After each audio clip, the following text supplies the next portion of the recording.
एक दफ़ा का जिक्र है कि किसी गांव में एक किसान रहता था। वो बहुत मेहरबान था। एक दिन वो अपने खेतों में काम करने जा रहा था।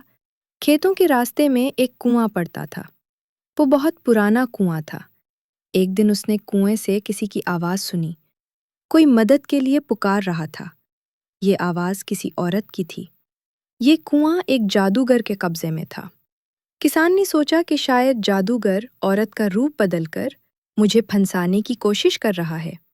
जब ये आवाज़ मुसलसल 3 दिन तक आती रही, तो किसान ने एक दिन कुएं में झांक कर देखा तो ये एक खूबसूरत परी थी जो जंजीरों में जकड़ी हुई थी।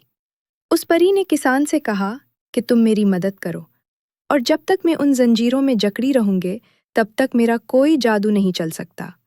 किसान उसी वक्त घर से रस्सी ले आया और परी को कुएं से निकाला। जब परी कुएं से निकली तो उसने अपनी जादू की छुरी से कुएं को आग लगा दी और कुएं के साथ जादूगर भी मर गया। परी ने किसान का शुक्रिया अदा किया और कहा कि जब कभी मेरी मदद की ज़रूरत पड़े तो मुझे बुला लेना।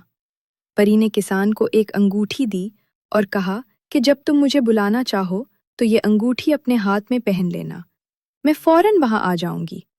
उसके बाद परी वहां से चली गई और किसान अपने घर चला गया। एक दिन किसान के खेतों में एक खौफनाक भेड़िया आ गया। वो किसान को खाने के लिए उसके पास आने लगा। किसान बहुत घबराया हुआ था। अचानक उसे परी की बात याद आ गई और उसने वही अंगूठी निकाली और उसे अपने हाथ में पहन लिया। परी वहां आ गई और अपनी जादू की छुरी से उस भेड़िए को मार दिया। इस तरह किसान की जान बच गई। किसान ने परी का शुक्र अदा किया। परी वहां से चली गई। प्यारे बच्चों, हमें भी ऐसे ही हर किसी की बहादुरी और दलेरी के साथ मदद करनी चाहिए।